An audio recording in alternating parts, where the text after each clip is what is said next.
Chapter 5. We anchored at Dominico, a very fair island, inhabited by many savage Indians. They're continually in wars and will eat their enemies when they kill them, or any stranger if they take them. Master George Percy, Observations. Every sound wakes me. I crane my neck. Is this the night someone will murder Captain Smith? But each time it's only one of the men groaning in his sleep, or the retching of one of the poor souls who has not gotten over the seasickness. And so Captain Smith is still alive. We anchor at one of the Canary Islands, Gran Canaria. I steal a chance to go on deck and have my first sight of land in many weeks. Huge grey mountains, steep and rocky, rise up into the clouds. A few of the sailors go ashore in the longboats to fill our barrels with fresh water, and then we're on our way, riding the trade winds west toward the West Indies in the Caribbean. Captain Smith is still in chains, though they have freed his wrists and only his ankles remain shackled. When I bring him his morning wash water, he's writing. I glance at the page, then quickly look away. I don't want to be caught being nosy. He washes his face, takes off his shirt, and washes under his arms. I hand him a cloth to dry with. When he's dressed again, he looks at me hard. "Reverend Hunt says you can read," he says. It's a cross between a question and a statement. I nod my answer. "He tells me your mother taught you, but your mother was a commoner, a peasant, correct?" "Yes, sir." "Can you tell me how it is that she learned to read?" he asks. "She was taught by a friend, sir. It was the son of our gentleman landlord. I don't tell him that he also gave her the silver locket when she turned 13, or how, when their friendship was discovered, he was sent away to France." "I see," he says, and goes back to his writing. I wonder how Captain Smith can be so peaceful while he's locked up like this. Since the moment when he nearly punched Master Wingfield, the moment when he reined in his anger, Captain Smith has been calm. That first day, he had me bring him his paper, quill and ink. "When Julius Caesar was put in prison, he wrote," he said, "so I shall do the same." He's been writing ever since, the story of our journey. As he writes and remains calm, the whisperings have changed. Now they say that Master Wingfield and some of the other gentlemen made up those charges. They say those gentlemen hate Captain Smith because he's a commoner who has no special respect for nobles. They say you can't hang a man just because he doesn't respect you. In a strange way, even though he's still a prisoner, Captain Smith seems to be winning the battle. James and Richard come down the ladder, talking the whole way. Richard is carrying the oatmeal pot for our mess, and James has a slop bucket that he's just emptied.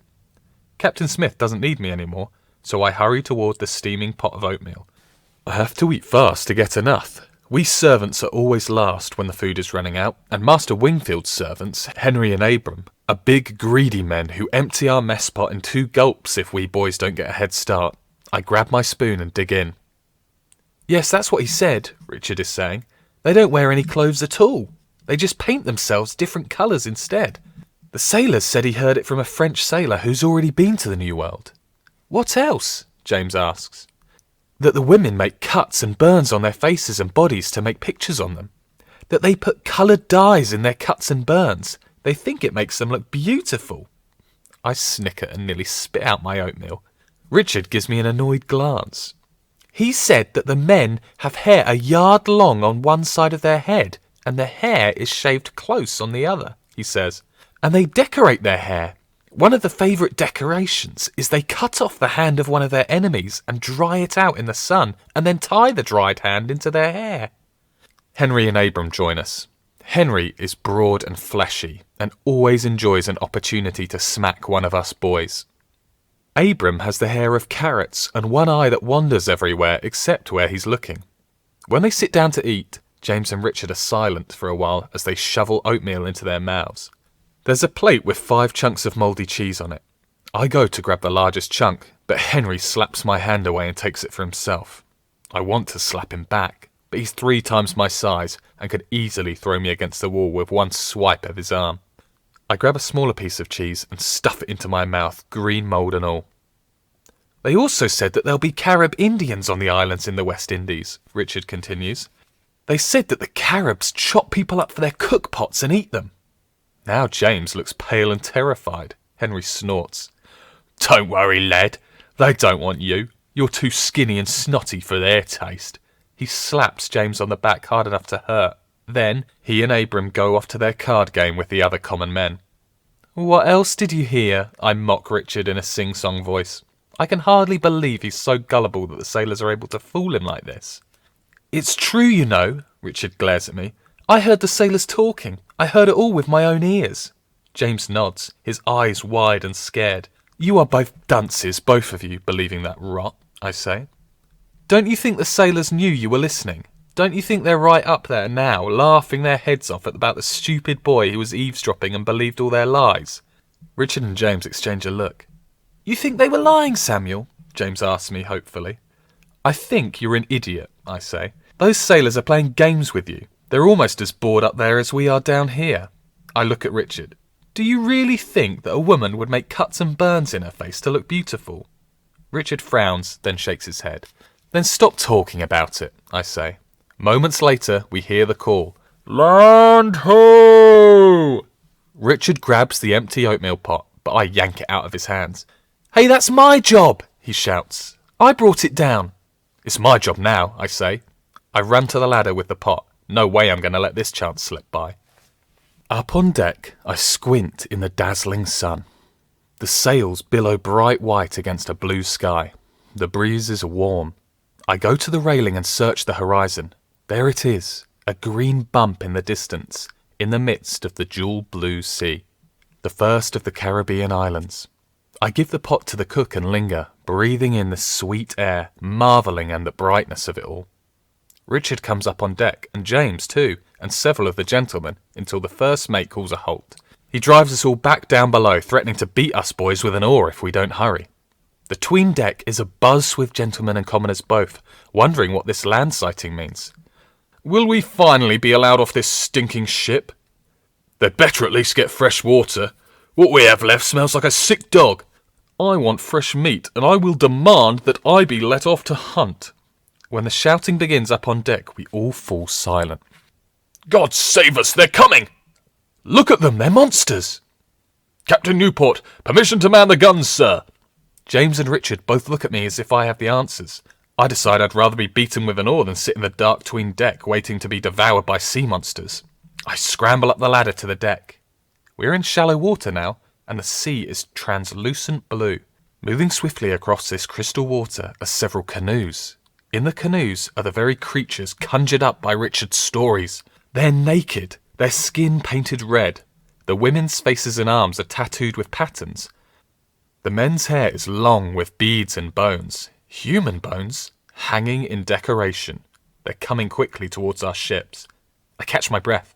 I expect to hear the scrape of the cannons being loaded, but instead I hear Captain Newport's voice. We are not Spanish barbarians. We will not slaughter these people, unless they attack first. Get Smith, now! Two sailors swing down into the 'tween deck, and there is the clanking of chains as they unlock Captain Smith's irons. Captain Smith emerges from the 'tween deck. He stands on the deck watching the approaching canoes. His back is straight, his chest puffed out. He does not look afraid, only determined. A tall man stands up in one of the canoes. He's naked, except for a ring of bones around his neck. He raises his hand. Captain Smith does the same. Captain Smith begins speaking strange words and using hand motions to communicate. I easily understand the hand motions. We come in peace, hand over his heart. We desire trade. He dangles several strings of sparkling beads. We need food. He rubs his stomach. The man in the canoe stoops and picks up something that looks like a very large pine cone with spiky green shoots coming out of one end. He pretends to take a bite out of it. I breathe a sigh of relief. He has understood. All afternoon, the natives come back and forth to our ship in their canoes, bringing sweet-smelling fruits and other food from their island, which sits green and lush nearby. The large pine cone with spiky leaves turns out to be called a pineapple, and it tastes like food for a king. The cook names the other things they bring: mangoes, papayas, plantains, potatoes, tobacco. In return, we give them knives and hatchets, beads and copper, and they're happy.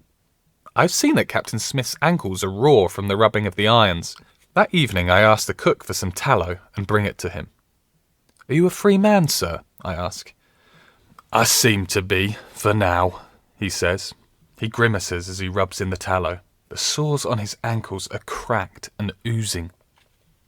Quietly I ask, "How did you know the language of those natives?" He smiles. "Every man speaks the language of greeting, of trade, of hunger. I spoke with my hands."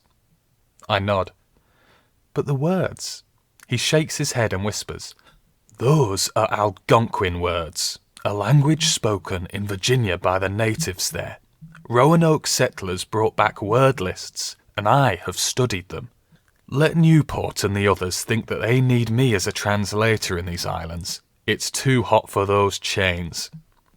I have one more question, but I'm not sure if I want to know the answer. I take a deep breath and blurt it out. "Do the Carib Indians chop people up for their cook pots and eat them?" He stops rubbing his ankle for a moment and looks at me. "Only if they catch them," he says.